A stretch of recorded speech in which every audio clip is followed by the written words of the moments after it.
Hi guys, it's Mina Marzano at Medicare Insiders. Today we're going to be talking about 5 things that senior consumers want out of a sales pitch, so stay tuned for more.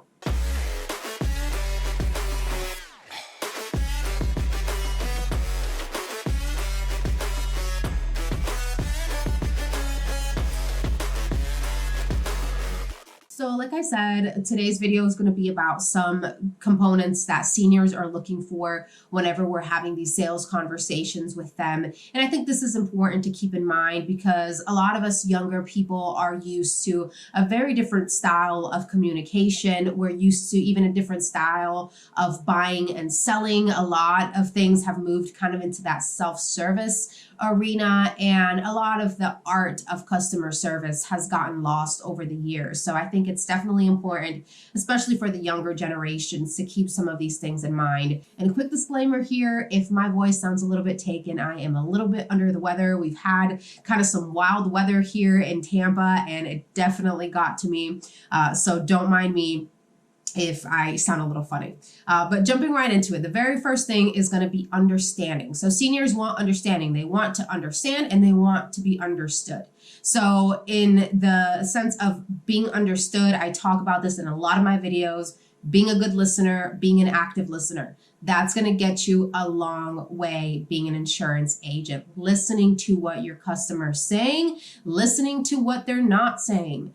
All of that is going to play a big part in how that person feels and having that conversation with you. And the other side of that coin is understanding. So we want to make sure that we are speaking clearly. We want to make sure that we're using language that's relatable. So maybe staying away from stuff that's too trendy or slang. Not that there aren't seniors out there who are super on board with all of that. There are those people out there. But for the most part, I wouldn't take the lead on that when you're having your appointments and running through your sales pitch. I would try to keep it as professional as you can with, generic basic language. Don't get too fancy with it. Things that, can be understood, and also be prepared if someone doesn't understand what you're saying, be prepared to reword or rephrase that in a manner that is understandable. So that's, a big thing that teachers do when we're teaching our students, or, in this sense, it's an insurance agent teaching our client, whatever it is that we want them to understand. We need to be prepared to kind of rephrase and reword if the language or the verbiage that we're utilizing is not getting our message across. Number 2 is going to be information. So seniors want information. I would say try to explain and give as much information as you can so that that person feels like they could explain everything that you told them to their spouse or to their friend as soon as they get off of the phone with you. This is going to be where you want to make sure that you stay up to date on your information. If you're talking plan benefits, stay up to date with what's going on with those carriers, with those benefits. Are there things that are changing or shifting, moving around? You want to make sure that you have the most up-to-date information to be able to provide to your clients, and that way they feel that they're well informed and that they're in the know of what's going on. Number 3 is value, and this one probably should have been number 1, because value is value. When we're talking about value, we're not just talking about a brand name. A lot of people have a conception that sometimes seniors are more drawn to purchase a brand that they're familiar with, and that's not necessarily the case. It's because they're looking for value. They're looking for something that's going to fit into their current need, solve their current problems, save them money. So they're looking for something that they can utilize in their life and that's really going to bring value to their situation. And that's where we come in and try to explain the value in the products that we're offering. It doesn't always necessarily mean a certain name brand, although sometimes that will happen. We get that a lot where seniors have heard that their friend is on a certain product and want that same product. But a lot of times that's also because they have seen someone else get value from that product. So we want to make sure that we're always considering, how do these things that we're offering, these products that we're selling, how do they bring value to this person's life? Number 4 is a personalized experience. So this kind of goes back to what I was saying at the beginning, right? We are so used to now the self-service, the online, do it yourself, that a lot of that personalized customer service has really gone away.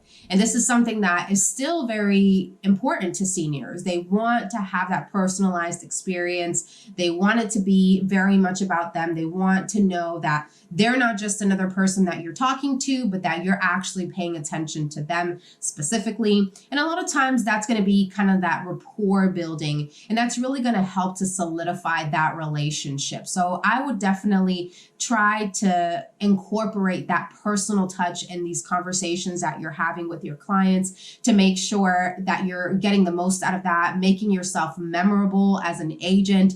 You know, an agent that comes behind you and is treating your client like they're just another phone call that they had to make.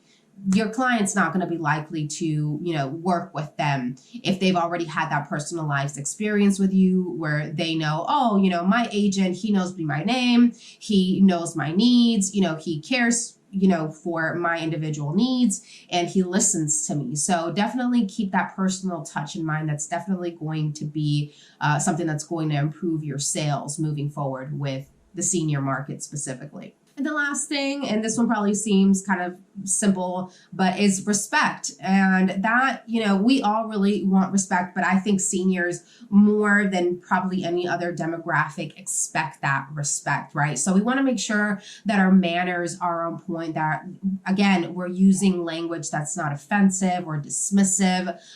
We have a video on Medicare Insiders on our YouTube about phone etiquette, old-fashioned phone etiquette in a modern world.